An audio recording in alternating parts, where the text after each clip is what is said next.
Thank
you.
आइए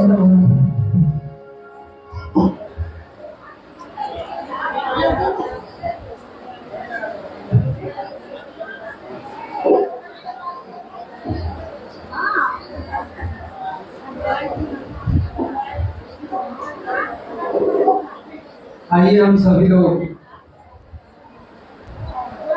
अब दीदी बरखा आनंद जी से अनुरोध करते हैं जो हम लोग के बीच जो उपस्थित हैं ही, हम सबों का निवेदन है कि आप मंच तक आइए।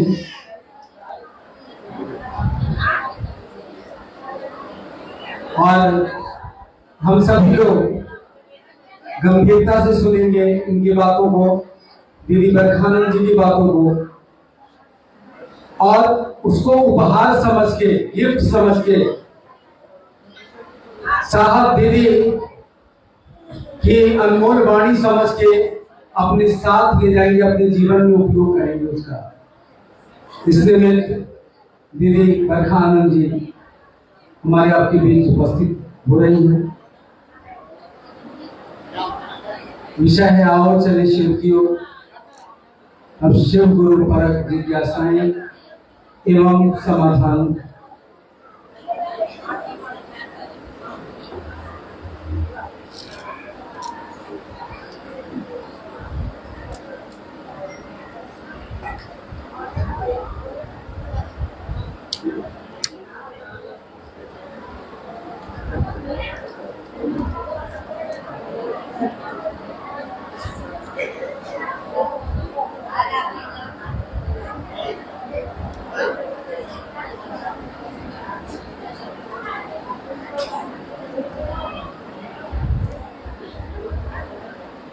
मेरे गुरु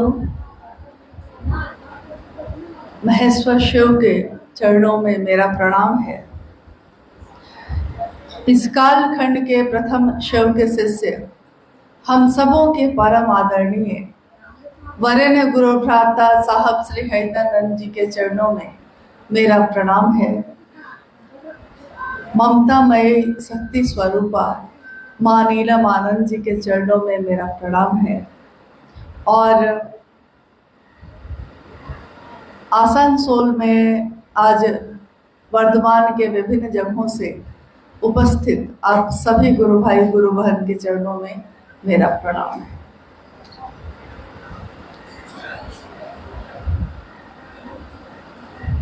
आज हम सबों का सौभाग्य है कि लंबे अरसे के बाद, बहुत दिनों से मतलब होता था कि कभी इस तरफ आया जाए, लेकिन संयोग नहीं बन पाया, और आज इतने वर्षों के बाद अपने गुरु शिव के लिए, अपने गुरु शिव का संदेश लेकर आसनसोल की इस धरती पे आने का सौभाग्य प्राप्त हुआ है। हमारा देश भारतवर्ष विभिन्न राज्यों में बटा है, विभिन्न जिलों में बटा है, अलग अलग भेष और अलग अलग परिवेश में बटा है, लेकिन सबके दिल एक ही बात बोलते हैं। और हम चाहे कन्याकुमारी में शिव की पूजा करें, या केरल में जाके करें, या जम्मू कश्मीर में करें, या आज यहाँ करें, शिव की सुंदरता कहीं नहीं बदलती, शिव का सत्य कभी नहीं बदलता। शिव के अनेक रूप हैं, अनेक, जिसकी गिनती नहीं हो सकती। जितना हम लोगों ने जाना है, जितना हम लोगों ने समझा है, दुनिया के लोगों ने उतने नामों से उस शिव को नवाजा है। महेश्वर शिव यानी जो ईश्वर का भी ईश्वर है।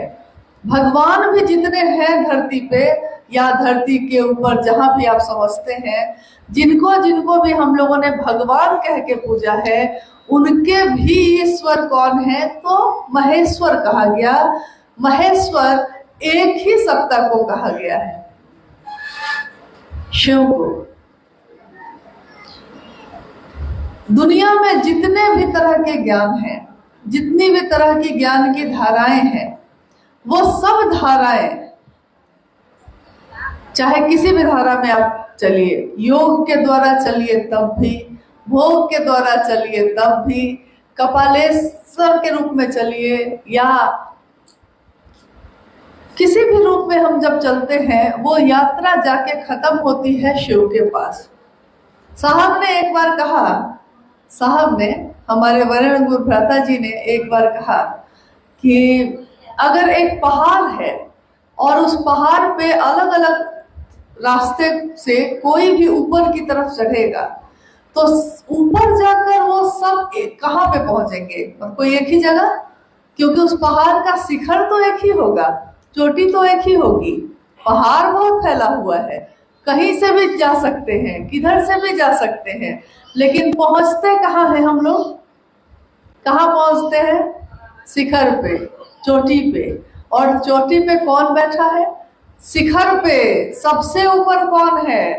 तो वो महाकाल, महेश्वर, महायोगेश्वर, उमा का पति, निहंगी शमशानी, यानी कि सारे रूपों में एक साथ अपने समग्र स्वरूप में, अपने संपूर्ण रूप में वो शिव खुद विराजमान है।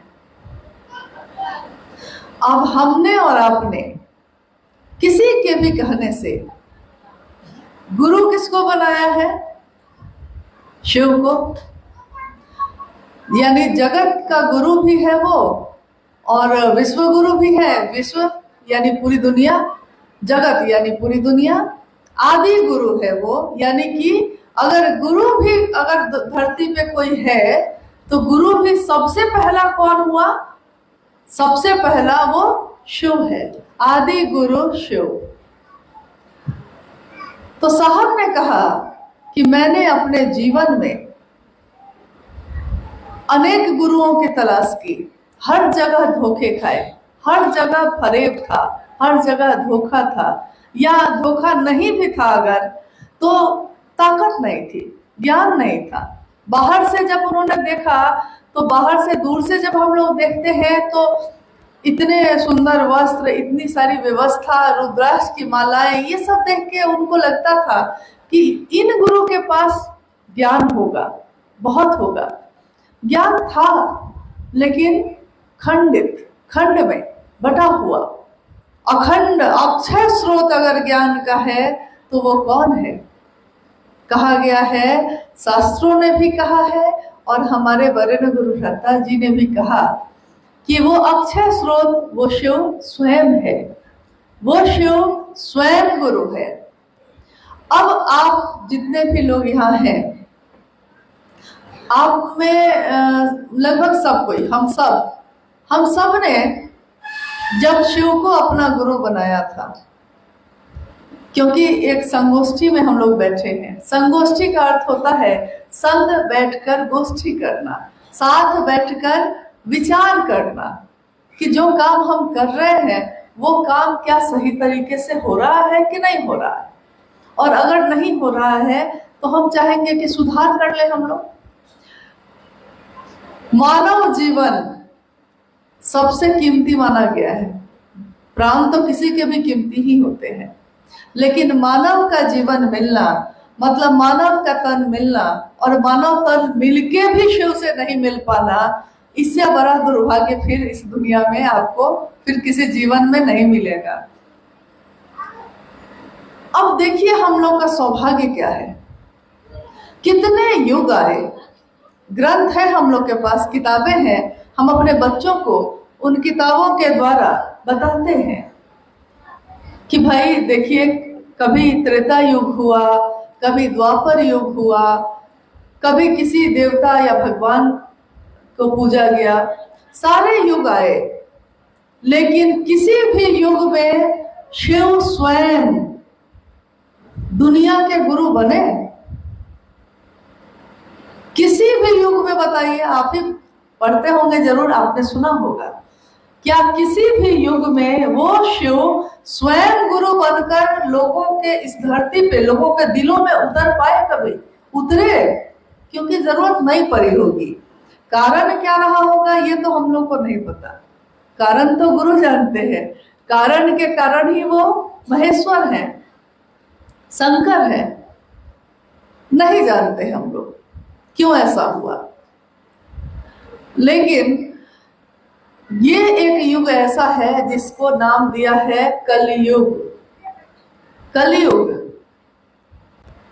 और पुराणों में, शिव पुराण में एक संहिता है, उसमें स्पष्ट लिखा हुआ है कि जब एक ऐसा युग आएगा जब पाप का भी बोलबाला हो जाएगा, दुनिया के लोग धर्म से विमुख हो जाएंगे।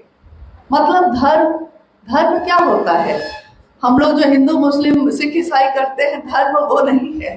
धर्म वो है जो हम धारण करते हैं, जो हम जीने का तरीका जिसके द्वारा बनाते हैं। तो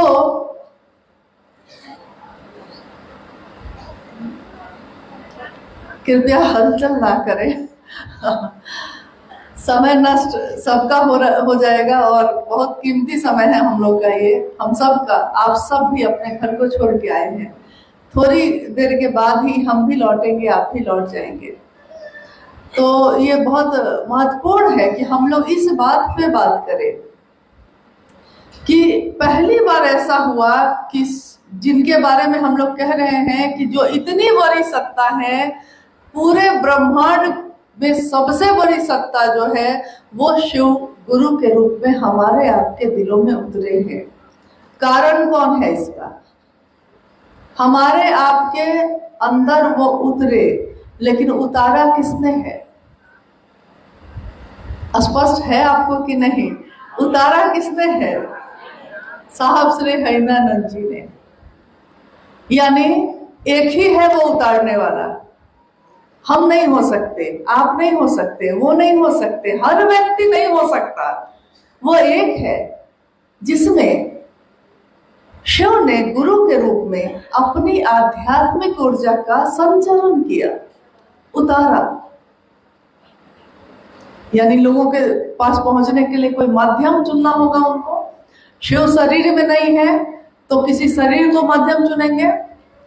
शिव ने शरीर के रूप में चुना किसको? शिव के शिष्य जो कहलाए हरिनानंद साहब को। उनके जीवन में जो घटनाएं हुई, जितनी भी घटनाएं हुई, उसके बारे में आपने कभी ना कभी चर्चाओं में सुना होगा, या उनके बारे में किताबों में जो लिखा हुआ है उसको पढ़ा होगा अगर आपने, तो आप जानते होंगे। समय चूंकि बहुत लग जाएगा सारी घटनाओं को बताने में, तो उतना समय तो आपके पास भी नहीं होगा, लेकिन संक्षेप में हम देखते हैं। 1974 में जब साहब हरिनानंद जी कानून की पढ़ाई पढ़ रहे थे पटना में, और उससे पहले लगभग 14 वर्षों से, अपने पिछले 14 वर्षों से, यानी 12 साल की उम्र से उनके जीवन में उन्होंने एक चमत्कार को होते देखा। उन्होंने देखा कि एक व्यक्ति ने खरीके को पटका और वो सांप में बदल गया। वो डर गए तो फिर से वो सांप खरीके में बदल गया। ये एक घटना ने उनके मन को पूरी तरह उस तरफ मोड़ दिया जो अलौकिक दुनिया कहते हैं जिसको अलौकिक दुनिया, जिस दुनिया को हम लोगों ने अभी तक जाना नहीं है, मतलब हम लोग उससे अनभिज्ञ हैं। लेकिन उस तरफ उनका मन मुड़ा जब धीरे धीरे वो रास्ता कहाँ पहुंचा, किस तरफ मुड़ा। चमत्कार सीखने के लिए चले थे, लेकिन अनेक गुरुओं के पास जाते जाते 14 वर्ष बीत गए। और 14 वर्ष जब बीत गए इस काम को करते हुए, तब तक वो कॉलेज के विद्यार्थी हो चुके थे। कॉलेज के विद्यार्थी और कानून की पढ़ाई कर रहे थे वो पटना लॉ कॉलेज से। उस समय भी वो शमशान साधना में लीन रहा करते थे। एक तरफ पढ़ाई हो रही है और एक तरफ साधना भी चल रही है। लेकिन कोई कभी ऐसा वक्त आता है कि कोई एक काम को करते करते करते करते हम लोग थक जाते हैं, कोशिश करते करते, और कामयाब नहीं हो पाते। तो जब हम कामयाब नहीं हो पाते तो हम थक कर कहते हैं कि छोड़ते हैं, आज से अब ये काम नहीं करेंगे, बहुत किए, छोड़ देते हैं। हमारे आपके साथ क्या होता है कि हम लोग कुछ दिन कुछ महीने में ही थक के छोड़ देते हैं, लेकिन साहब आइंदानंद जी का मानना पड़ेगा कि 14 वर्ष तक वो अनवरत ये काम करते रहे बिना थके, लेकिन एक दिन उनका मन निराश हुआ, थका। हताश मनोदशा में उन्होंने शिव को ये सोचकर कि गुरु भगवान होते हैं तो भगवान गुरु क्यों नहीं है, शिव को उन्होंने कहा कि मैं भगवान के रूप में जानता था, मैंने शिव को ही अपना गुरु मान लिया। चारों तरफ अंधेरा था, बाहर नहीं, मन में। बाहर तो था ही, क्योंकि शमशान में आधी रात में कोई बैठेगा तो वहां तो ये रोशनी नहीं मिलेगी, और हम लोग तो दिन के उजाले में भी अगर कोई कह दे कि शमशान के पास से गुजरना है तो 4 आदमी खोजते हैं कि अकेले कैसे गुजरेंगे। गुजर भी गए हैं अगर तो रात भर डरते रहते हैं कि पता नहीं कौन मेरे साथ हो लिया होगा वहां से, नहीं डरते हैं। लेकिन कितने सालों तक रोज शमशान कब्रिस्तान साधना करने वाले साहब के मन प्राण पे इसका कोई असर नहीं। उस दिन साहब ने जब ये घटना बताई थी, उन्होंने कहा कि वो एक ऐसा पल था जब बाहर तो अंधेरा था ही, मेरे मन में भी गहरा अंधेरा था। कहीं कोई रोशनी नहीं, कहीं कोई रास्ता नहीं। उन्होंने शास्त्र और कुरान और किताबें नहीं पढ़ी थी, तो उनको ये भी नहीं पता था कि गुरु के रूप में और कौन कौन होता है। बिना ये पढ़े और जाने उन्होंने शिव को गुरु बनाया। फिर उनके जीवन की यात्रा आगे बढ़ी। 1 साल होते होते 1975 में उन्होंने जब शिव को गुरु बनाया था तो उन्होंने एक शर्त रखी थी। क्या शर्त थी वो? कि आप जो अगर शरीर में आएंगे तो मैं नहीं सीखूंगा। कारण ये था कि उन्होंने कहा कि शरीर में ऐसे ऐसी चीजें आई मेरे सामने जो शिव बन के ही आई थी, लेकिन उनके लक्षण बता गए कि वो शिव है नहीं। जैसे लक्षण बताते हैं, हमारे आपके साथ भी बहुत गुरु भाई गुरु बहन चलते हैं। हम तो कहते हैं वो शिव के शिष्य हैं, गुरु भाई हैं, गुरु बहन हैं, लेकिन कुछ समय के बाद लक्षण पता चलने लगते हैं कि ये मुखौटा लगाए हुए है शिव शिष्यता का, लेकिन इसके लक्षण नहीं बताते हैं।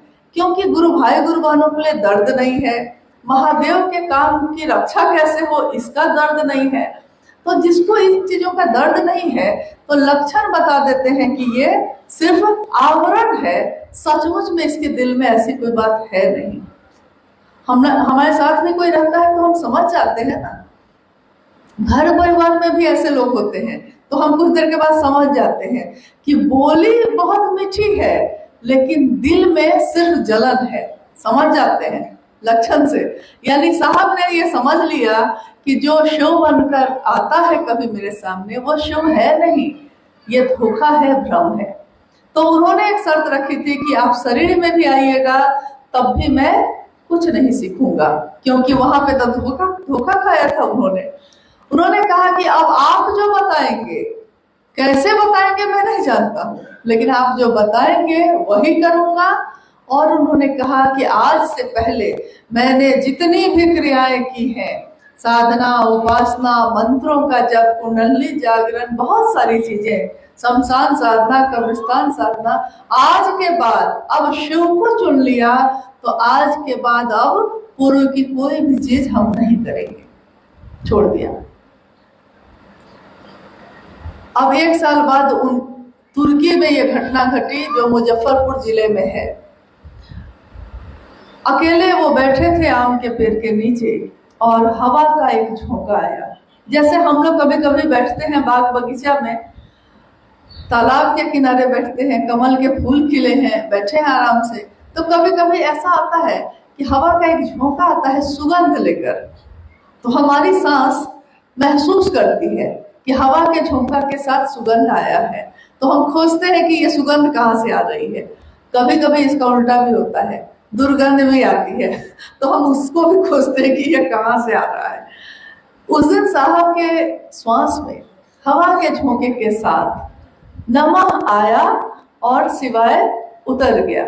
नमः चढ़ा यानी सांस अंदर गई उनके मन ने देखा कि ऐसा हो रहा है। उन्होंने कहा कि कान सुनता है, नाक सुनती है, मुंह से हम बोलते हैं, आंखें देखती हैं, लेकिन उन्होंने कहा कि मेरे मन ने महसूस किया कि ये मतलब वो देख रहे हैं, वो उनकी नाक सुन रही है कि नमः शिवाय आ रहा है, नमः आया है और शिवाय उतर गया है। वो घबरा के खड़े हो गए। हमारे साथ भी अगर कभी ऐसा हो जाए तो स्वाभाविक है कि हम घबरा जाते हैं, अकबका के खड़े हो गए। चाबी थी हाथ में कमरे की, वो भी छूट गई। उन्होंने कहा कि जब भी आपके जीवन में बहुत सुंदर घटना होगी तब भी, और अचानक कोई दुखद घटना हो जाएगी तब भी, आप अपनी असली भाषा पे आ जाते हैं। असली भाषा मतलब उन्होंने कहा कि कोई अंग्रेजी में भाषण दे रहा है और जैसे ही उतरा और चोट लग गई, तो चोट लगी है जोर से, अभी अंग्रेजी में भाषण दे रहा था, लेकिन जैसे ही उतरा चोट लगी तो कहता है माई गे माई चोट लगल, नहीं माई गे बाप रे, सब होने लगता है, सारा अंग्रेजी भूल गया वो। तो साहब ने कहा कि अचानक कोई सुखद या दुखद दोनों कोई घटना ऐसी होती है जिससे आपका मन आह्लादित हो जाए या दुखी हो जाए, तो आपके मुंह से अपनी भाषा, मातृभाषा इसीलिए कही जाती है क्योंकि माँ वाली भाषा निकलती है। तो उन्होंने हाथ से जब चाबी छूट गई तो उन्होंने कहा अरे अरे रे एकरे तक खोजत रहनी, भोजपुरी में जो उनकी मातृभाषा है। उनकी माँ ने कहा कि का भुलाइल रहे, इन्होंने कहा कि चाबी। साहब कहते हैं कि आध्यात्म की वो कुंजी ही थी, आध्यात्म की वो चाबी ही थी जो खो गई थी और गुरु ने उसको लौटा दिया। यानी नमः शिवाय, नमः का प्रवेश होना, शिवाय का निकलना एक ऐसी चाबी जो उनके मन के को आध्यात्म के रास्ते पे खोलती चली गई, चलाती चली गई। उनके बाद उनके जीवन में असंख्य घटनाएं होती चली गई, कितनी चमत्कारिक घटनाएं, जो वो सोचते सो होता। फिर आकाशवाणी हुई, आकाशवाणी में कहा गया कि जो तुम करते हो वो दूसरे को करने को कहो। साहब ने कहा कि तब तक मैं ये तो कहता था कि शिव को गुरु बनाओ, लेकिन मुझको ये नहीं पता था कि गुरु बनाकर क्या करो। लेकिन जब आवाज आई, आवाज ने कहा कि जो तुम करते हो वो दूसरे को करने को कहो, तो मैंने अपनी तरफ देखा पहली बार कि मैं क्या करता हूँ। तो उन्होंने सोचा कि मैं खुद क्या हुआ, पहले शिव का शिष्य बना, मैं बना, फिर मैंने दूसरे को प्रेरित करना शुरू किया। आप कहेंगे कि ये कहानियां आपको मालूम है, लेकिन आज हम फिर से दोहरा रहे हैं। क्यों दोहराते हैं जानते हैं? क्योंकि अगर हम अपनी शुरुआत आदि ही भूल जाएंगे तो आगे का परिणाम भी खराब होता चला जाता है। यानी जिनके कारण हम लोगों ने शिव को गुरु बनाया है, उनके जीवन में जो घटनाएं होती चली गई, उन घटनाओं को उन्होंने 3 सूत्रों में पिरोया। 3 सूत्र। उन्होंने कहा कि शिव को गुरु मानता आपका मन है, लेकिन आपका मन शिव को अपना माने, इसके लिए ये तीनों सूत्र आपको बहुत मदद करेंगे, सहायक हैं, बहुत मददगार हैं।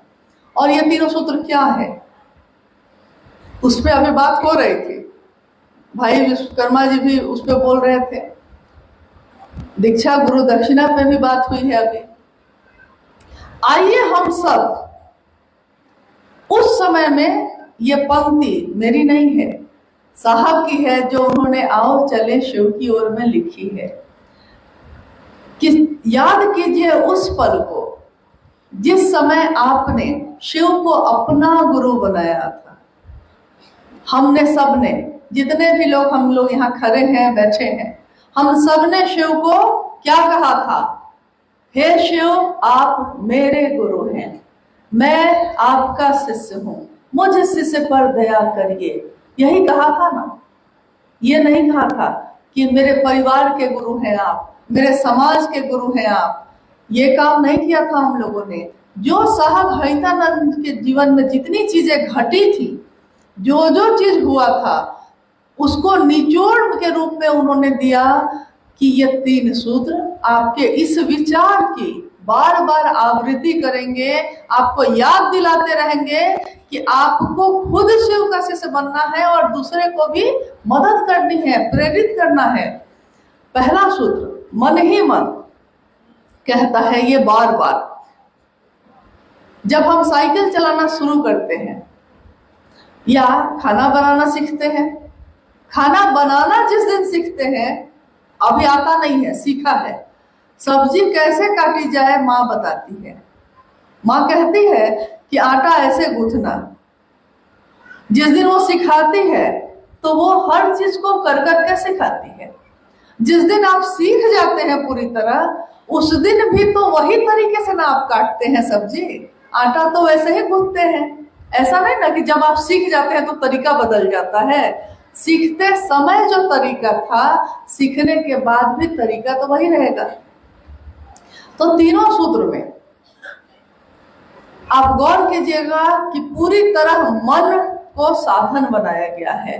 मन जो दिखाई नहीं देता है, साहब ने बार बार कहा कि आपका शरीर जो है ये, उसमें हम बच्चे से पूछते हैं बाबू आँख कहाँ है, आई नहीं, अंग्रेजी से सिखाते हैं तो ई फॉर आई, आई कहाँ है तो बच्चा कहता है यहाँ, नाक कहाँ है तो यहाँ, कान कहाँ है यहाँ, दिल कहाँ है तो यहाँ, फेफड़ा कहाँ है, किडनी कहाँ है, सब पता है, नाखून कहाँ है सब पता है, हेयर सब कुछ पता है। लेकिन साहब ने कहा कि मन कहाँ है, ये मन कहाँ है, तो ये किसी को आज तक पता नहीं चल सका। इतने बड़े बड़े वैज्ञानिक हैं, लेकिन कोई आज तक खोज नहीं सका कि ये मन कहाँ है। अगर आप में से किसी को पता है तो बताइएगा, हम लोग अभी भी इसी खोज में हैं कि ये मन कहाँ है। उसे जीवात्मा के साथ रहता है और उसके कारण हमारा सब कुछ संचालित होता है। कितना महत्वपूर्ण है वो, समझ जाइए कि अगर मन आपका नहीं है तो कोई आपसे वो काम नहीं करवा सकता है। आप सीधे जवाब देते हैं कि मेरा मन नहीं है, हम नहीं करेंगे। क्या कहते हैं? हम ये नहीं कहते हैं कि हम नहीं करेंगे, हम कहते हैं मेरा मन नहीं है इसलिए हम नहीं करेंगे। मेरा मन आज है ये खाने का। आप कहते हैं अरे आपको खाना है, आप कहिए हमको खाना है। आप कहते हैं मेरा मन ये चाह रहा है, यानी मन कितना कितना फितूरी है, पता नहीं क्या क्या चाहता है। और उसी मन पे साहब ने कहा कि तीनों सूत्र, पहला मन ही मन, मूक संप्रेषण। मैंने अभी थोड़ी देर पहले कहा कि हम लोग को याद करना है उस पल को। अब हम ये सोचना छोड़ देते हैं कि कितने लोग हम लोग के साथ हैं या नहीं है, कौन क्या करता है क्या नहीं करता है, सब कुछ छोड़ देते हैं। सिर्फ अभी बैठे हुए अपने बारे में सोचते हैं। मैंने शिव को गुरु बनाया है, मैं उनका शिष्य हूँ। मेरा मन क्या करता है कि शिव से मूक संप्रेषण करता है। मूक यानी बिना बोले, मौन होकर। जब हम मौन होते हैं तो हम अपने तरफ देखते हैं। मौन यानी जब हम प्रार्थना करते हैं तो आप देखिएगा कि आंख तक बंद कर लेते हैं लोग। क्यों?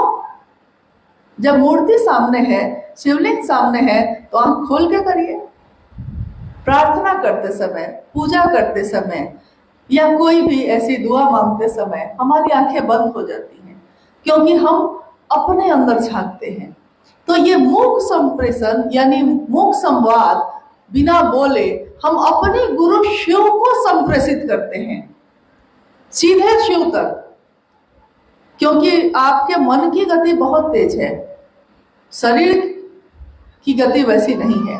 शरीर से यहाँ से कहीं भी जाने में समय लगेगा, लेकिन मन को जाने में सेकंड का सेकंड भी नहीं लगेगा। मन में सोचा और गए, मन में सोचा और किया। मन में सोचा है कि ये घर बनाएंगे, मन में घर वो उसी समय बन गया, लेकिन वो घर जमीन पे बनाने में समय लगेगा। मन में बनाने में समय नहीं लगेगा, जमीन पे बनाने में समय लगेगा। उसी तरह मन से सोचा यानी सबसे तेज गति मन की है। दुनिया में जितनी भी चीजें बनी है ना, रॉकेट, मिसाइल, वो सब फेल है मन के आगे, इतनी तेज गति है। उस तेज गति पे ये संप्रेषण सीधे शिव तक जाता है। देखिए ये तीन सूत्र सिर्फ शब्द नहीं है, बोली नहीं है, ये एक ऐसा हथियार है जिससे सीधे आपका मन शिव तक जा सकता है। हम क्या ऐसा करते हैं? हम लोग अपनी तरफ आज सोच रहे हैं, क्योंकि हम सब ने बरसों बरस लगा दिए हैं शिव की चर्चा करते हुए, शिव की बात करते हुए, शिव चर्चाओं में जाते हुए। नहीं, कभी चंदा करते हैं, कभी आयोजन करते हैं, कभी कुछ फटाफट करते हैं, मतलब कुछ ना कुछ करते रहते हैं, महादेव का नाम लेते रहते हैं। लेकिन ये सब करते हुए हम लोगों ने जिस काम के लिए शिव को गुरु बनाया था वो हो रहा है कि नहीं, इस पे तो ध्यान ही नहीं है। यात्रा तो अपनी थी, पूरी भीड़ का ठेका क्यों ले लेते हैं हम लोग? यात्रा तो मेरी है, तो हम अपनी तरफ क्यों नहीं देखते हैं? तो मुख संवाद पहला सूत्र। दूसरा, आप बताइए, अभी हम लोग यहाँ बैठे हैं, कितनी भी अच्छी बात मैं आपको कहूं और आपका मन यहाँ एकाग्र नहीं होगा, तो आपके मन में ये बात प्रवेश करेगी? करेगी? नहीं करेगी, नहीं करेगी। यहाँ तक कि सामने बैठा हुआ आदमी पूरी बात कर लेता है और आपसे पूछता है तो आप कहते हैं कि हम सुने ही नहीं कि आप क्या बोले। शरीर से सामने बैठा है लेकिन पूरी बात होने के बाद कहता है कि अरे क्या बोले, हम तो सुने ही नहीं, ध्यान मेरा कहीं और था, मन कहीं और था। तो कितनी भी अच्छी बात हो, आपके मन में वो प्रवेश करेगा। दूसरा सूत्र यानी शिव की चर्चा क्या करती है? ये भी बहुत सटीक है, बहुत ही कारगर है, लेकिन करती क्या है? हमारा स्वभाव है बात करने का, यानी हम बात करते रहते हैं कहीं भी। साहब ने कहा कि इस बात का विषय बदल दीजिए। बात का विषय बहुत चीज होती है, बाजार, शादी, खेत, जमीन, बहुत तरह के विषय पे हम बात करते हैं। उन्होंने कहा कि इसमें एक विषय शामिल करिए कि शिव मेरे गुरु हैं, आपके भी हो सकते हैं, मात्र इतना ही कर लीजिए। शिव की चर्चा का मतलब, अब हम लोग को थोड़ा सा इस पे विचार करना होगा। शिव की चर्चा करने का मतलब क्या है? हंगामा खड़ा करना मेरा मकसद नहीं है। साहब हरिंदरानंद जी ने बहुत बार इस लाइन को कोट किया है, हंगामा खड़ा करना मेरा मकसद नहीं है। मतलब बहुत भीड़ हो जाए, लाखों की भीड़ जुट जाए, खूब अच्छा लगे, सबको बहुत अच्छा लगे कि क्या कार्यक्रम हुआ है, ये मेरा मकसद नहीं है। हमारे वरेण्य गुरु भ्राता ने बार बार ये बात कही है। उन्होंने कहा कि मेरी मनसा है, मेरा मन है कि ये सूरत ही नहीं, ये सीरत भी बदलनी चाहिए। उनका कहना है कि शिव की चर्चा स्वयं को और समूह को, स्वयं यानी जो बोलता है उसको भी, जो सुनता है उसको भी, दोनों को अगर शिव भाव से नहीं भर रहा है तो उस शिव चर्चा का कोई महत्व नहीं है, उस शिव चर्चा का कोई परिणाम नहीं है। शिव की चर्चा मतलब अपने गुरु का गुणगान। शिव की चर्चा यानी आप क्या कर रहे हैं, आप जान रहे हैं? दीक्षा और गुरु दक्षिणा पे अभी बात हुई है, भाई कमलेश जी ने कहा है दीक्षा और गुरु दक्षिणा। गुरु दक्षिणा यानी जब कोई गुरु होता है तो उसको दक्षिणा देनी पड़ती है। हमारे गुरु शरीर में नहीं है। हमारे गुरु को क्या चाहिए? कपड़ा। हम कपड़ा चढ़वाते हैं चर्चाओं में, पैसा। हाँ, आपके यहाँ चर्चा करने आएंगे तो हम भाई पैसा भी लेंगे, हम ये भी करते हैं। तो मान लीजिए कि अगर हम सब ये भी करते हैं, सब कुछ करते हैं, लेकिन चर्चा जिस उद्देश्य से करना चाहिए वो भूल ही गए हैं, तो ये गुरु को दक्षिणा हम दे रहे हैं कि गुरु से दक्षिणा ले रहे हैं? हम दे रहे हैं कि ले रहे हैं? क्या कर रहे हैं?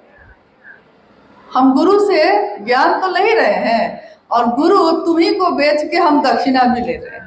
हाँ, लेकिन गुरु तुमको दक्षिणा हम देने को तैयार नहीं है।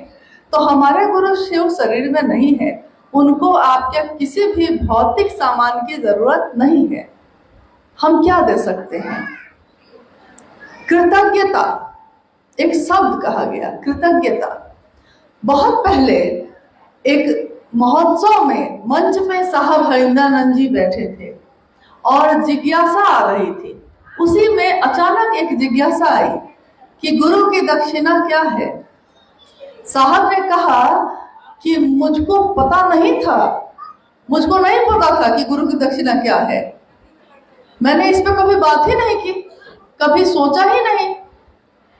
तो कुछ सेकंड के लिए मैं सोचता रह गया कि इस जिज्ञासा का क्या उत्तर दूं। महोत्सव में मंच पे ये हुआ था। अचानक साहब ने कहा कि मेरे कानों में एक शब्द गूंजा, लगा जैसे कानों में किसी ने एक शब्द कहा है, कृतज्ञता, एहसान। कर्ज उतारा जा सकता है, एहसान नहीं चुकाया जा सकता। कर्ज हम माँ के दूध का भी उतारने की बात करते हैं। हम कहते हैं ना कि माँ के दूध का कर्ज है, उतारना पड़ेगा भाई, लेकिन एहसान किसी ने कर दिया है, अब आप उसको किसी भी चीज से नहीं उतार सकते। शिव की चर्चा अपने गुरु शिव के प्रति कृतज्ञ होने की विधा है। हम गुरु आपके प्रति कृतज्ञ हैं, आपने बहुत दिया, बहुत किया, मुझको इस योग्य माना कि मैं आपका शिष्य हो सकूं, यही आपका एहसान है मुझ पे, और इस एहसान का बदला चुकाया जा नहीं सकता। प्यार इतना किया तुमने कि चुकाया जा नहीं सकता, नहीं चुकाया जा सकता। तीसरा सूत्र, यानी दूसरे सूत्र में भी मन बोलने वाले का भी महादेव की परिधि में रहना चाहिए, सुनने वाला का भी महादेव की परिधि में रहना चाहिए। नहीं तो पता चले कि 4 आदमी आगे चर्चा कर रहे हैं और 4 आदमी पीछे बैठ के किसी का बात किए जा रहे हैं कि क्या क्या किया था, जानती हो, वहां गए थे तो। एक तरफ ये भी कर रहे हैं। तीसरा सूत्र यानी वही नमः शिवाय, जो साहब भैंदानंद जी के श्वासों पे चढ़ा था और उतर गया था। नमः शिवाय शिव का प्राण मंत्र है वो। हम कभी सोचते हैं कि जो हम बोल रहे हैं, हम क्या बोल रहे हैं, हमारी औकात से बाहर की बात है ये। पहली बात तो सबसे बड़ी यही है कि मेरे गुरु शिव हुए हैं। सोचिए जरा, एक सामान्य गुरु भी अगर किसी को शिष्य बनाता है तो पात्रता खोजता है।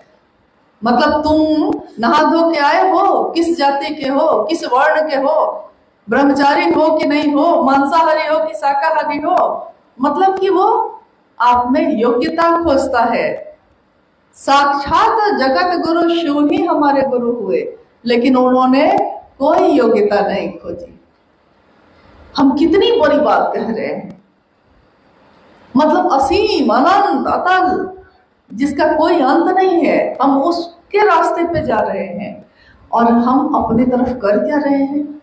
तो तीसरा सूत्र यानी मन ही मन उस शिव को प्रणाम करने की कोशिश करिए। नमः शिवाय मंत्र से भी आप कर सकते हैं, साहब ने कहा, और प्रणाम तो आपका मन करता है। प्राण मंत्र है शिव के। सोचिए, अपने गुरु शिव के प्राण मंत्र को हम अपनी सांसों पे चढ़ाते हैं और उतारते हैं, और हम सब इस काम को करते हैं। मामूली काम हम नहीं कर रहे हैं, लेकिन क्या हम सब नमः शिवाय का जप कर रहे हैं? क्योंकि तीनों सूत्र करने के लिए कहा था साहब ने।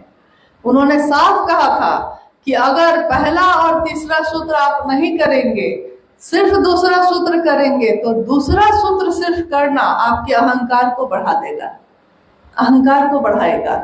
यानी आपका मन ये पकड़ेगा कि ये इलाका मेरा है, ये पकड़ेगा, ये क्षेत्र मेरा है, मेरे लोग हैं, मेरी शुरू की हुई चर्चा है। ये सारी बात क्यों पकड़ता है मन? इसमें हमारा दोष नहीं है। हम में कमी ये हो रही है कि हमको तीनों सूत्र इसीलिए करने के लिए साहब ने कहा था कि पहला और तीसरा सूत्र हमारे मन को संतुलित करता है, हमको याद दिलाता रहता है कि मैं शिष्य हूँ, गुरु के अनुशासन में रहना है। हमको याद दिलाता है कि शिव के सामने हमको समर्पित रहना है, प्रणाम करना है उनको। यानी ये तीनों सूत्र करना भी हम लोगों के लिए बहुत ज्यादा जरूरी है।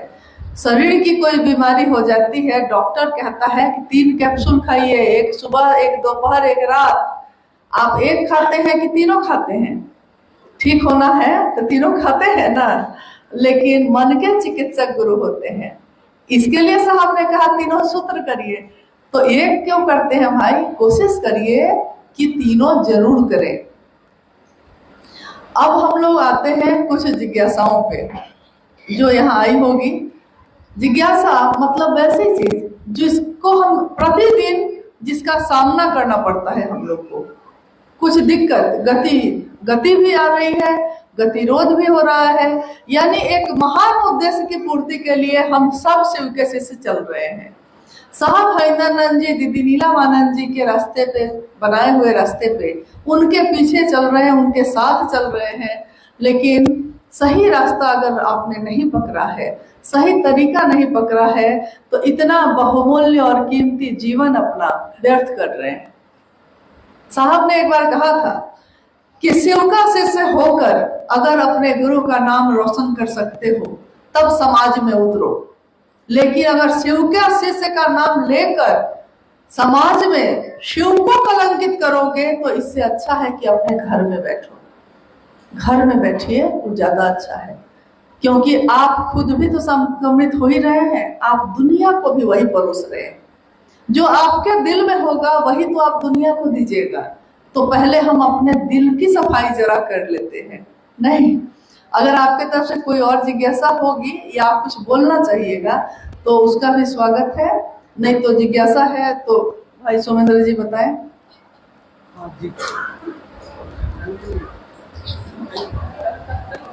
कोई नहीं चल रहा है,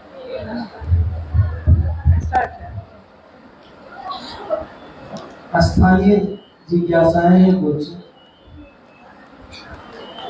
शिव तो सब कुछ है ही, तो उनको अलग से गुरु बनाने की क्या आवश्यकता है? सब कुछ मतलब ईश्वर, भगवान, शिव सब कुछ है ही। जिज्ञासा ये है कि महादेव तो सब कुछ पहले से है ही, तो अलग से गुरु बनाने की जरूरत क्यों है? हालांकि ये जिज्ञासा नई नहीं है, पुरानी ही है, लेकिन पुरानी चीजों का भी कभी कभी फिर से रिवीजन करना चाहिए हम लोग को। इससे क्या होता है, ताजगी बनी रहती है, याद में रहता है कि क्या हुआ है। भगवान है वो, भगवान के रूप में वो सब कुछ दे सकते हैं। रावण ने तीनों लोगों की संपत्ति मांगी थी, शिव का भक्त था वो, तो शिव के भक्त ने शिव से मांगा, शिव ने दे दिया, लेकिन उसको संभालने का ज्ञान नहीं मांगा। नतीजा पूरी दुनिया जानती है क्या हुआ। सोने की लंका धू धू करके जल गई, सब कुछ नष्ट हो गया। कारण बस एक ही था कि जो मांगा था उसको संभालने का ज्ञान भी चाहिए था।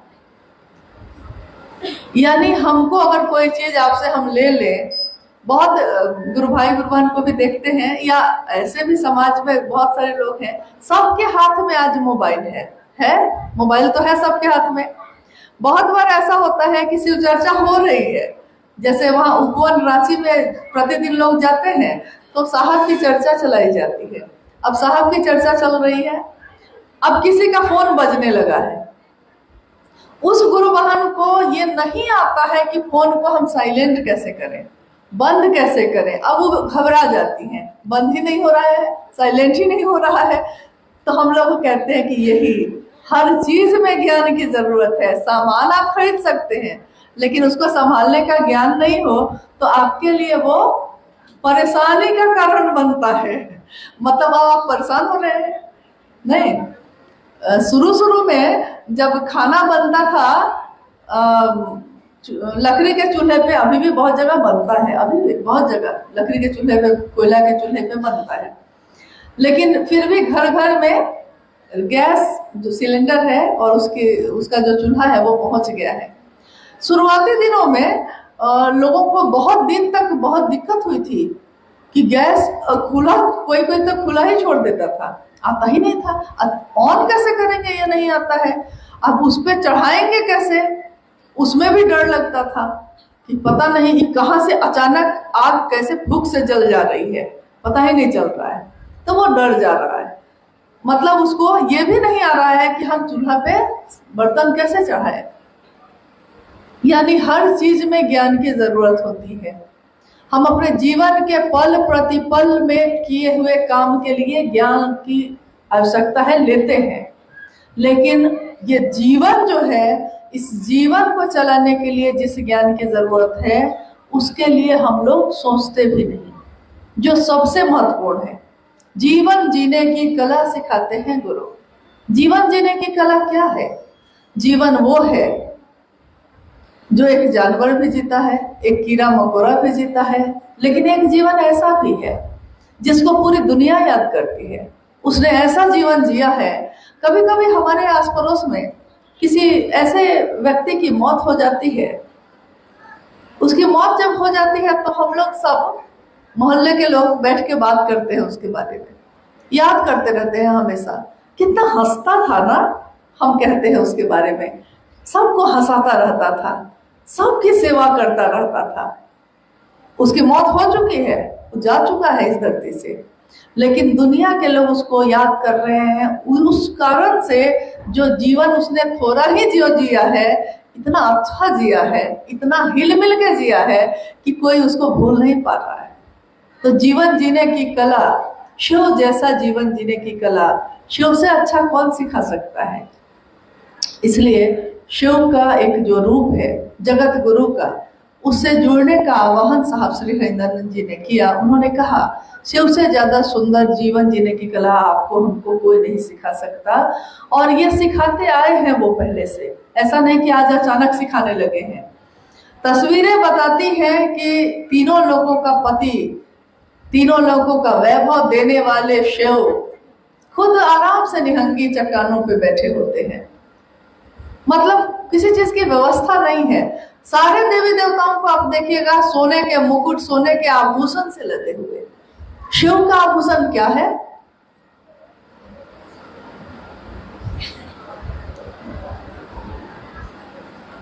आप लोग बोलते ही नहीं है। शिव का आभूषण क्या है? अभी वो आभूषण यहाँ आ जाए तो क्या होगा? हाँ, जहरीले सांप, जहरीले, जिसको किसी ने नहीं पूछा, जहर है उसके अंदर, ये उसका दोष नहीं है। मतलब सांप का क्या इसमें है, वो बेचारे का क्या दोष है, उसको बनाया ही ऐसा गया है, लेकिन उसको भी गले में धारित करते हैं, छोड़ते नहीं हैं। चंद्रमा कलंकित है, उसको सर पे धारित करते हैं। गंगा जब धरती पे उतरने, कथा है ये कि जब धरती पे उतरने लगी, इतना प्रचंड वेग था, इतना प्रचंड वेग था कि अगर वो उस वेग से उतरती धरती पे तो सारी धरती ही तबाह हो जाती। तो सब भागीरथ जो थे वो प्रार्थना करने गए महादेव के पास। महादेव ने अपनी जटाओं में उतार लिया, गंगा के वेग से धरती खत्म हो जाती, उस गंगा को अपनी जटाओं में ले लिया। मतलब उनके आभूषण क्या क्या हैं, ऐसे ऐसे हैं जो और किसी के नहीं है, क्योंकि कोई और धारण कर भी नहीं सकता है। शिव क्या सिखाते हैं कि दूसरा अगर बहुत बुरा है तो क्या उसको छोड़ देना चाहिए या उसको सही रास्ते पे लाने की कोशिश करनी चाहिए, अपना साथ देना चाहिए। हो सकता है उसमें जहर हो, लेकिन आपका साथ पाकर उसका जहर कम हो सकता है, वो अपने जहर को भूल सकता है। छोड़ दीजिएगा तब तो मामला ही खत्म हो गया था, तब तो। इसलिए एक दूसरे की हम लोग को बहुत समीक्षा नहीं करनी चाहिए कि कौन अच्छा है कौन बुरा है। मूल उद्देश्य जो है उस पर अगर ध्यान रहेगा तो सारी चीजें खुद ही खुद ठीक हो जाती हैं। मूल उद्देश्य क्या है? एक शिव के शिष्य का अलौकिक उद्देश्य क्या होता है? दूसरों में, स्वयं में तो है करना ही है, लेकिन दूसरों में भी शिव की स्थापना उनके दिल में करनी। मूल उद्देश्य को भूल जाइएगा तो सब कुछ गड़बड़ाएगा, तब सब कुछ दिखाई देगा, लेकिन अगर मूल उद्देश्य याद रहेगा तो कुछ भी दिखाई नहीं देगा। इसलिए शिव को गुरु के रूप में अपनाना हर मानव के लिए सबसे सुंदर कारण है, सबसे सुंदर तरीका है जीवन को जीने का।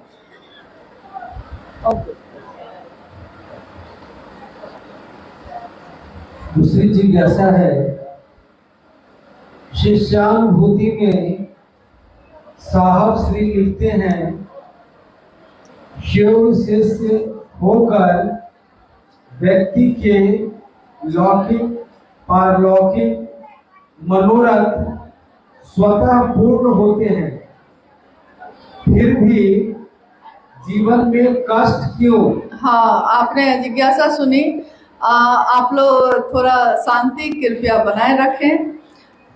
एक गुरुबहन है जिनका नाम है शांति, वहाँ रांची में। उन्होंने एक बार कहा कि मेरे घर में शांति नहीं है, तो साहब हंसने लगे। उन्होंने कहा कि अरे तुम्हारा नाम ही शांति है। शांति की खोज बाहर क्यों कर रही हो? वही कह रहा है, थोड़ी देर में हम लोग भी लौट जाएंगे, आप भी लौट जाइएगा। जिज्ञासा ये है कि व्यक्ति जो है शिव का शिष्य होकर उसके लौकिक पारलौकिक मनोरथ स्वतः सिद्ध होते हैं। और क्या था? फिर भी मानव जीवन में कष्ट क्यों? हाँ, फिर भी मानव जीवन में कष्ट क्यों है, यह भी एक बहुत बड़ा मुद्दा है। क्योंकि हम लोग हर कुछ दिन के बाद ये सोचते हैं और कहते भी हैं कि महादेव को गुरु बनाए हैं, चर्चा करते हैं, लेकिन कष्ट दूर नहीं हो रहा है। कष्ट है ही, कहते हैं ना। दुनिया में जिन लोगों को भगवान माना गया है, उनके जीवन को आपने सुना है, पढ़ा होगा जरूर। मतलब जिनके मंदिर बने हैं, लेकिन एक दिन वो शरीर में उतरे थे। खुद ईश्वर भी अगर शरीर में अवतरित होता है तो काल उस पर भी लागू होता है, और वो काल आपको सुख और दुख दोनों देगा।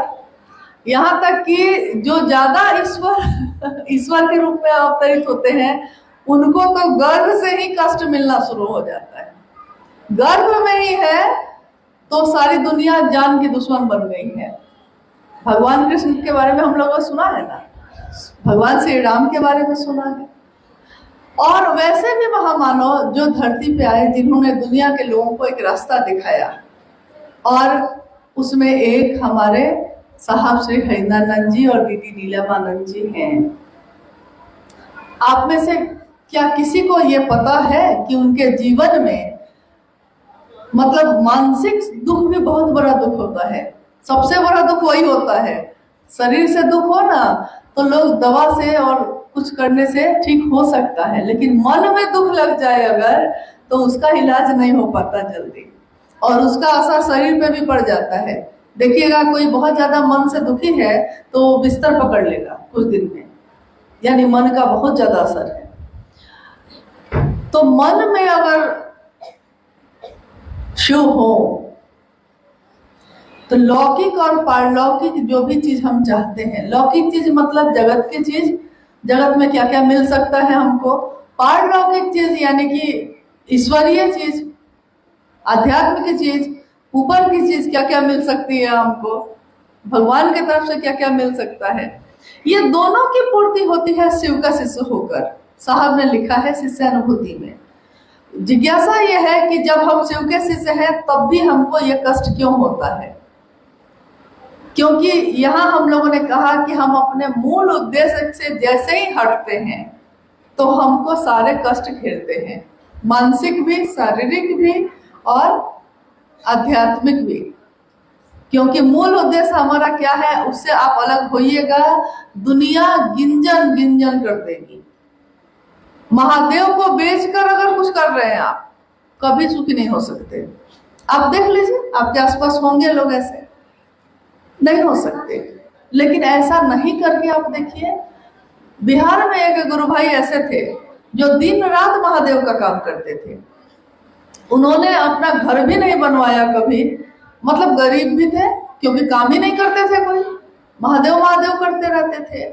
वहां के लोगों ने जब देखा कि अरे जो दिन रात महादेव महादेव करता है वो इतने कष्ट में है, वहां गांव के लोगों ने मिलकर, ये बाहर की यात्रा पे है, जगह जगह घूम के महादेव की बात कर रहे हैं, वहां के लोगों ने ही मिलकर उनके लिए घर भी बना दिया। ये लौटे हैं तो अपने घर में लौटे हैं।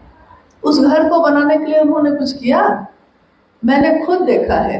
जो खुद महादेव की बात करता है सही तरीके से, लोग उसकी मदद खुद ही कर देते हैं, उसको मांगने की भी जरूरत नहीं पड़ती है। मतलब लोग तो खुद कहते हैं कि अरे बहना, ये भैया जो है बड़ा करते हैं, हम लोग की तरफ से कुछ मदद हो सकती है तो बोलिए ना, हम लोग करते हैं। लेकिन साहब ने कहा प्यार का डिमांड नहीं कर सकते, आप सामान का डिमांड नहीं कर सकते। आप ये नहीं कह सकते कि शिव चर्चा में आएंगे तो मेरे लिए ये व्यवस्था करके रखिएगा। ये डिमांड शिव के शिष्य होने के नाते आपको नहीं करना चाहिए, क्योंकि आपका गुरु भाई गुरु बहन गरीब से गरीब भी है, अमीर से अमीर भी है। उसकी जो होगी, हो सकता है उसके पास चाय पानी हो तो वो आपके जाने पे करवा ही देगा, लेकिन आप कहिएगा कि ये बनवा के रखना, ये बनवा के रखना, और चलते समय विदाई भी दे देना, तो ये आध्यात्मिक अपराध है। ऐसा ना करें। साहब ने कहा कि ऐसे लोगों को समझाइए, समझाइए, नहीं समझते हैं तो छोड़ दीजिए। गुरु कौन है? शिव है, और शिव की लाठी में आवाज भी नहीं होती, लेकिन लाठी लगती जरूर है। गुरु है ना वो, तो गुरु तो लाठी लगाएगा जरूर, लेकिन हम ही आप उठा लेंगे लाठी, ये ठीक नहीं होगा। हाँ, शिष्य को शिष्य ही रहना चाहिए।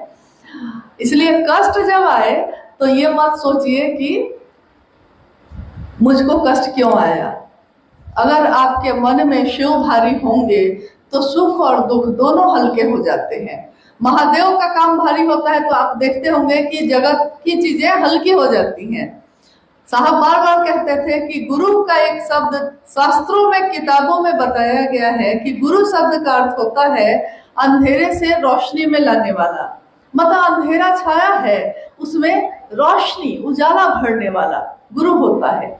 लेकिन साहब हिंदानंद जी ने गुरु शब्द की एक और परिभाषा दी।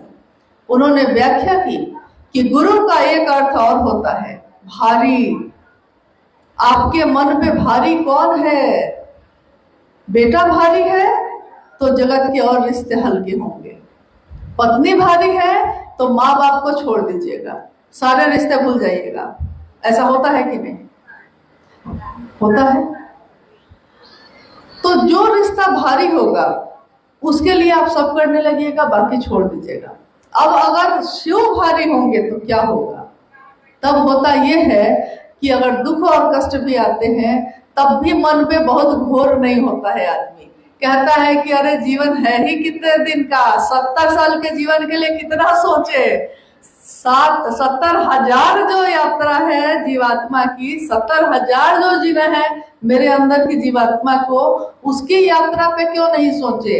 ये शरीर तो 70-80 साल में चला जाएगा, उसके लिए इतनी योजना, इतनी बात, इतनी व्यवस्था, घर चाहिए, गाड़ी चाहिए, जमीन चाहिए, सब कुछ चाहिए। लेकिन जहाँ से आए हैं और जहाँ जाना है और आगे भी चलते जाना है, उस जीवात्मा की यात्रा के लिए हम लोग क्या कर रहे हैं। तो जब हमारे मन पे शिव भारी होते हैं तो दुख का भी असर नहीं होता, कष्ट का भी असर नहीं होता। मान लीजिए किसी ने आपको कुछ कह दिया है, मन में दुख लग गया है, और उसी समय कोई आके आपसे महादेव की चर्चा करने लगता है, आपको फिर याद आता है क्या? आपको कब भूल गए आपको पता ही नहीं चला। आप भूलने के लिए बैठे नहीं, प्रयास नहीं किए, कोई साधना नहीं किए थे। भीड़ में खड़े होके भी, शोर शराबे और बेचैनी में भी अगर शिव याद आता है, शिव के सिवा कुछ याद नहीं आता, अगर महादेव भारी है, उसके सिवा कुछ भारी नहीं है, तो आपका जीवन तो फूलों से भरा है। देखने का कहते हैं नजर बदलो तो नजारे बदल जाते हैं। कितने कष्ट आते हैं। अभी रास्ते में हम लोग जब आए थे धनबाद में, एक व्यक्ति ने कहा कि एक बच्ची है यहाँ जो मार्शल आर्ट में, मतलब उसको नेशनल अवार्ड मिला है। उसके जीवन के बारे में उन्होंने बताना शुरू किया कि उसके माता और पिता दोनों की मौत हो गई। जब माता पिता दोनों की मौत हो जाए तो हमारे समाज में, वो भी अगर लड़की हो तो वो आंसू ही बहाती रहती है कोने में बैठ के। लेकिन उस लड़की ने ऐसा नहीं किया। उसने मार्शल आर्ट सीखा और उसकी इंस्ट्रक्टर बन गई, काम भी कर रही है, नौकरी भी कर रही है, कमा भी रही है, अपने घर के और जो बच्चे हैं, छोटे भाई बहन, उनकी देखभाल भी कर रही है। तो व्यक्ति तो वही होता है, एक व्यक्ति टूट गया, बैठ गया, और एक व्यक्ति रास्ता बना रहा है। कष्ट सबके जीवन में आते हैं। बात ये है कि आपका गुरु कौन है? महादेव। और महादेव ये सिखाता है कि अगर पहाड़ों पे भी रास्ता ना हो तो रास्ता बना के चढ़ के उतर जाना। बैठ के सोचते मत रहना कि चढ़ेंगे कैसे। जैसा साहब हैदरनंद जी ने किया, उन्होंने लिखा है अपनी किताब में कि मैं अवरोधों को ही आरोहण बनाता रहा। अवरोधों को, बाधाओं को, जो बाधा आई मेरे जीवन में मैं उसी पे चढ़ के उतर गया, उसी पे चढ़ के उतर गया। क्या उनके जीवन में कष्ट नहीं थे, बाधा नहीं थी? क्योंकि जो जितना ज्यादा ईश्वर के नजदीक होगा उसके जीवन का और ज्यादा गंजन होता है। दुनिया का हर व्यक्ति गंजन करने में लगा रहता है, लेकिन तब भी जो हारा नहीं, जो थका नहीं, जो रुका नहीं, उसके लिए दुनिया है। उन्होंने दुनिया को वो दिया जो दुनिया को सुखी करता है। इसलिए मूल बात पे रहिएगा तो ये चीजें अपने आप ठीक हो जाएंगी। एक बार शिव गुरु प्रश्न को ठीक से सुनिए आप सब लोग भी और समझने का प्रयास करिए। शिव गुरु चर्चा स्थल पर चर्चा तो होती है, लेकिन चर्चा के बाद नाच गान करने लगते हैं कुछ लोग। कुछ चर्चा करने वाले तथाकथित जो मुखौटा वाले हैं, गुरु भाई गुरु बहन 5,000 10,000 रुपया मांगते हैं। लोग दे भी देते हैं, लोग दे भी देते हैं। इस तरह का आचरण क्या ठीक है? दीदी कृपया मार्गदर्शन कीजिए। गुरु भाई गुरु बहनों की जिज्ञासा है। हम तो आज निकलेंगे यहाँ से, लौट जाएंगे रांची। जिज्ञासा आपने सुन ही ली है। जिज्ञासा आपने सुनी? सब कोई जिज्ञासा सुन लिया है? हाँ। शिव की चर्चा में, शिव की चर्चा के बाद लोग नाच गाना करने लगते हैं। ऐसा भी कहीं कहीं हो रहा है, हर जगह नहीं हो रहा है, लेकिन कहीं कहीं हो रहा है। और मतलब कहते हैं गुरु भाई गुरु बहनी, लेकिन हम आएंगे आपके यहाँ चर्चा करने तो इतना पैसा चाहिए, इतना पैसा चाहिए कह के पैसे भी ले लेते हैं, लोग दे भी देते हैं। क्या ऐसा होना चाहिए? शिव की चर्चाओं में ऐसा होना चाहिए? कहीं लिखा हुआ है कि जवाब हम ही को देना है? हम आप ही से पूछते हैं क्या ऐसा होना चाहिए? साहब ने कहा कि इश्क है ये। शिव की शिष्यता के बारे में उन्होंने कहा कि मेरे प्राण बसते हैं शिव की शिष्यता में, मेरा प्राण। साहब को ये देने वाले हैं हम लोग, जिसके प्राण बसते हो शिव शिष्यता में। और उन्होंने कहा कि सूली पे भी अगर चढ़ गया है मंसूर तो उसने कहा है कि इश्क है ये, तमाशा नहीं है। शिव की चर्चा, शिव की बात, शिव के शिष्य इश्क में करते हैं, खुश होके करते हैं, प्रेम में डूब के करते हैं। मेरे गुरु शिव ऐसे हैं, मेरे गुरु शिव ऐसे हैं, सत्यम है, शिवम है, सुंदरम है, सबसे अच्छे हैं। इस बात का गुणगान करते हैं। क्या गुणगान करने वाला ऐसा कर सकता है? ऐसा नहीं कर सकता। और अगर ऐसा कहीं होता है, अगर ऐसा कहीं होता है तो मेरा हाथ जोड़कर आप लोगों से निवेदन है कि अपने गुरु शिव की शिष्यता का अगर उसको रोशन कर सकते हैं, अगर उसको बढ़ा सकते हैं, तब तो जरूर आप और आगे बढ़िए। लेकिन अगर किसी के द्वारा ऐसा होता है तो इससे बहुत अच्छा है कि कोई दूसरा इसी तरह का कोई दूसरा व्यापार कर ले। कम से कम शिव शिष्यता में ऐसा नहीं करे, क्योंकि हमारे वर्ण गुरु भ्राता ने लाखों की भीड़ में भी ये कहा है कि डायन भी एक घर को छोड़ देती है। हाथ जोड़ के कहा है कि मेरे गुरु की शिष्यता को कलंकित मत करना। तो हम लोग आज अपने जीवन में उनको ये देने वाले हैं, क्योंकि ये हमारे लिए शर्मिंदगी की बात है कि कहीं अगर ऐसा होता है। देखिए, नाच गाना गलत चीज नहीं है। महादेव का एक रूप है नटराज का। नटराज यानी नृत्य का भी जो राजा है वो शिव है, नटराज है, वो नृत्य है उसमें। हमारे आपके घरों में भी नृत्य और संगीत तो चलते ही हैं, संस्कृति में है ये। यहाँ तक कि शादी ब्याह होता है, सब पुरुष महिलाएं सब नृत्य करते हैं, ये कोई खराब बात नहीं है। लेकिन शिव की चर्चा में ऐसा करना ये मर्यादा के अनुकूल नहीं है। शिव भी हर समय नृत्य नहीं करते, नटराज शिव भी हर समय नृत्य नहीं करते। और नटराज के रूप में अगर वो नृत्य करते हैं तो कहा जाता है कि उनके पैरों की थाप से ये धरती कंपित होती है और इसमें अन्न अनाज उगते हैं जो दुनिया के लोगों को पोषण देते हैं। तो अगर आपका नृत्य ऐसा है तब तो जरूर करिए। लेकिन अगर नृत्य आपका ऐसा है जिसमें साड़ी कहाँ जा रही है, आंचल कहाँ जा रहा है और लोगों के बीच तमाशा बन रहा है, तो कृपया बंद करिए इसको तुरंत।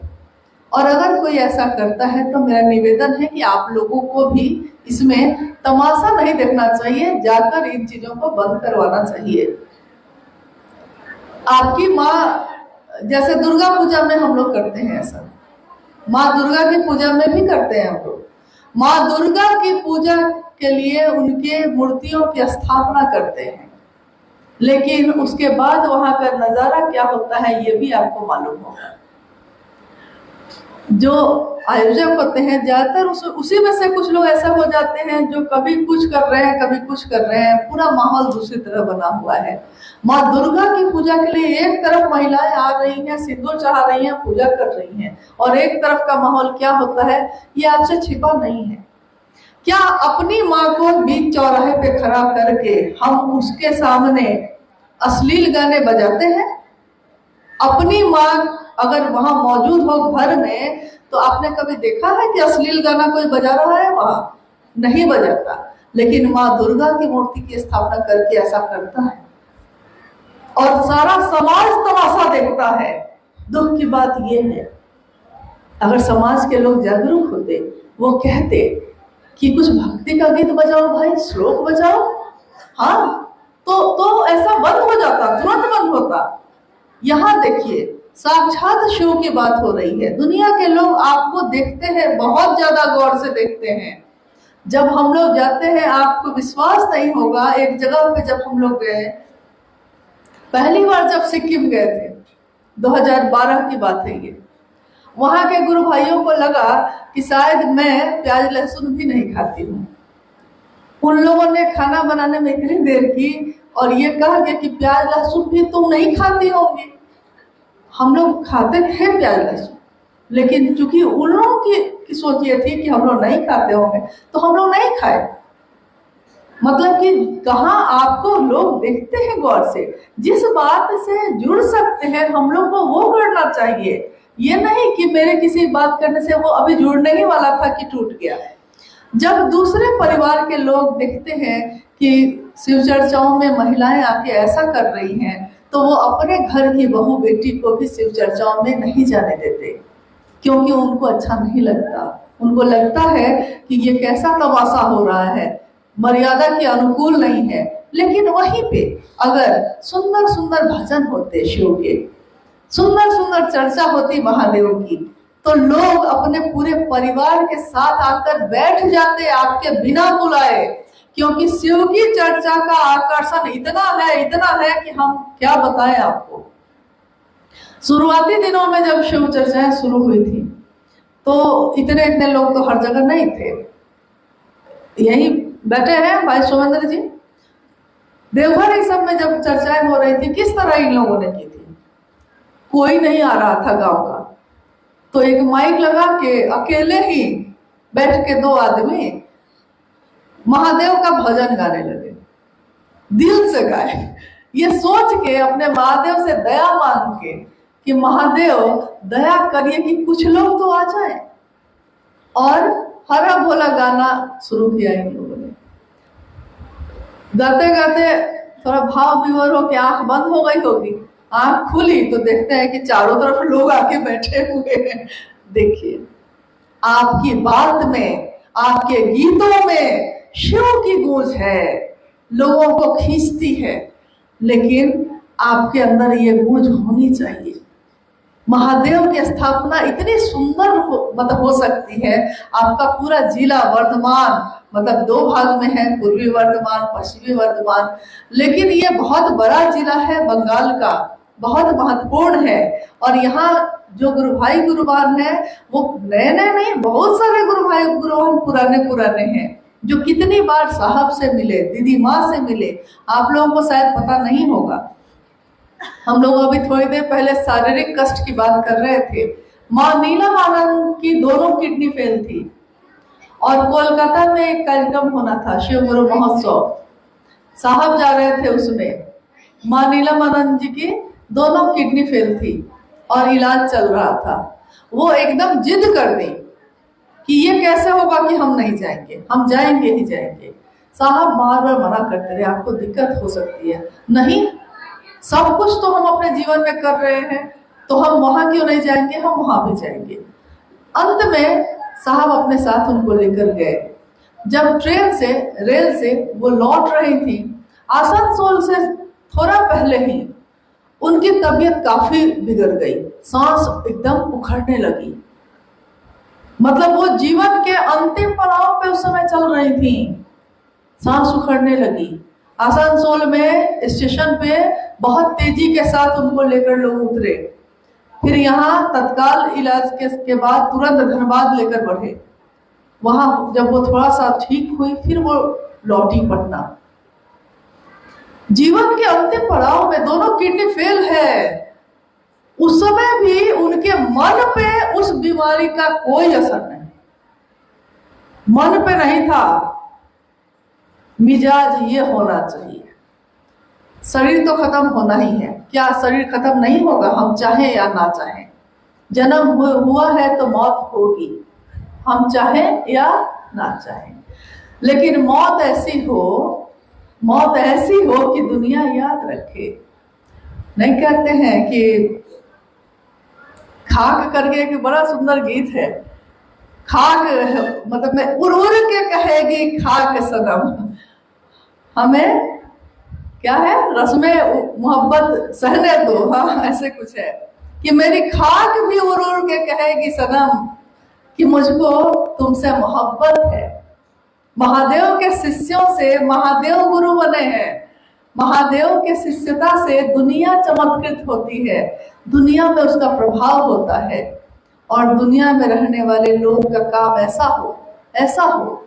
दूसरे क्या करेंगे आपका बस नहीं है, लेकिन हम क्या कर रहे हैं इस पे मेरा बस है, हम खुद ऐसा कर सकते हैं। कल शाम में हम लोग एक घटना बता रहे थे कि एक छोटी सी कहानी पढ़ी थी मैंने कि एक 2 व्यक्ति एक जगह पे जाते हैं, उस जगह पे एक बड़ा सा हॉल बना हुआ है। एक व्यक्ति उस हॉल में जब घुसता है, उस व्यक्ति का ये मतलब उसकी आदत है, उसके स्वभाव में है कि वो हमेशा गुस्सैल रहेगा, हमेशा गुस्साता रहेगा, हमेशा दूसरे की शिकायत, कभी किसी की बड़ाई उसके मुंह से किसी ने नहीं सुनी। ऐसे लोग भी होते हैं, तो वो हमेशा निगेटिव रहेगा, हमेशा दूसरे के लिए ये कभी अच्छा नहीं सोच सकता। तो उस तरह का व्यक्ति जो है उस हॉल के अंदर जाता है कि मैं घूम के आता हूँ। उस हॉल में चारों तरफ शीशे लगे हुए हैं। अब वो जिधर भी देखता है उसको गुस्सा वाला आदमी दिख रहा है, मतलब इतना ज्यादा शीशे में दिखा उस तरह का चेहरा उसको कि वो घबरा के बाहर निकल जाता है। दूसरा व्यक्ति जो बाहर खड़ा है वो कहता है कि घूम आए, तो उसने कहा कि हाँ घूम आया। तो कैसा है, बोला बहुत ही खराब, बहुत खराब, एकदम जाने लायक नहीं है। दूसरा जो व्यक्ति था वो बड़ा हंसने वाला था, हर बात पे हंसता था, खुश मिजाज रहता था और सबके लिए कहता था कि अरे बड़ा अच्छा। दूसरे की बड़ाई करने में बहुत कम लोगों का कलेजा जो है बड़ा होता है, शिकायत करने में कलेजा बहुत बड़ा होता है, लेकिन बड़ाई करने के लिए कह दीजिए तो कलेजा छोटा हो जाता है। तो उस व्यक्ति का था स्वभाव कि सबके लिए अच्छा सोचता था, वो भी अंदर जाता है। तो वो जिधर भी देखता है उसको सब तरफ उस शीशे में हंसता हुआ चेहरा दिख रहा है, हंस रहा है वो, तो उसको चारों तरफ खुशी ही खुशी दिख रही है, वो बाहर निकलता है। पहले वाला बोलता है कि मैंने कहा था ना मत जाना, बहुत खराब है। तो दूसरे ने कहा कि मुझको तो बहुत आनंद आया, मुझको तो बहुत अच्छा लगा। हमारा आपका भी यही हाल है। नजर बदलने से नजारे बदलते हैं। अगर शिव चर्चाओं में जाइएगा आप या कहीं भी परिवार में, समाज में, तो आप देखिएगा कि कुछ लोग बड़े अच्छे हैं तो आपको लगेगा कि अरे ये लोग बड़े अच्छे हैं, और वहीं पे कोई कहेगा कि हर चीज खराब है यहाँ। हम ही लोग इतनी यात्राओं में जाते हैं, कुछ गुरु भाई गुरुबान हैं जो केवल यही कहेंगे कि ये खराब है, ये खराब है, ये खराब है। साहब ने कहा कि शिकायत तो हो गई, समाधान कौन बताएगा? शिकायत तो हो गई, समाधान क्या है? क्योंकि हम सब क्या है, भाई बहन है, गुरु भाई गुरु बहन। गुरु यहाँ सिर्फ शिव है, स्वयं शिव गुरु है, लेकिन बाकी सब तो गुरु भाई गुरु बहन है, शिव से हैं। तो हम लोगों का ये विशाल परिवार है। अब परिवार थोड़ा बड़ा हो गया है ज्यादा, तो स्वाभाविक है परिवार जब ज्यादा बड़ा होता है तो बर्तन जो है टकराने लगते हैं। लेकिन घर का मुखिया कौन है? महादेव स्वयं। और सारा संचालन और मैनेजमेंट करने वाले कौन है? तो साहब और दीदी स्वयं। तो बाकी सब मामला अपने आप ठीक होगा, लेकिन हमारा आपका जो कर्तव्य है हम लोग को उसको जरूर पूरा करना चाहिए।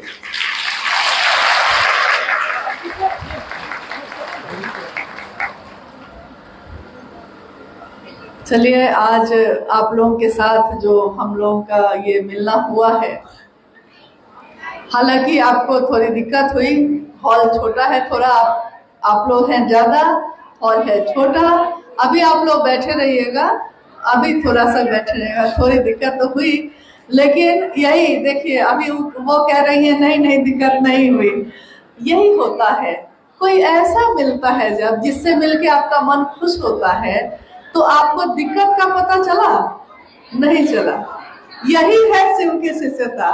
आप दूसरा आपको खुशी दे सकता है कि नहीं, आप दीजिए।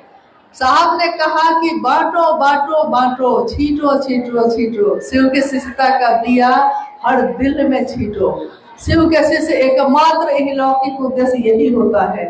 मेरी कामना है कि इस धरती के रहने वाले लोगों के जीवन में शिव उतरे और अपनी शिष्यता को दुनिया के लोगों को ये दिखाए कि कैसा होता है शिव का शिष्य। ये कामना जरूर पूरी हो, इसमें आप लोगों का सहयोग सबसे ज्यादा जरूरी होगा। आप सभी के चरणों में प्रणाम है, आप सबों से विदा है आज के लिए।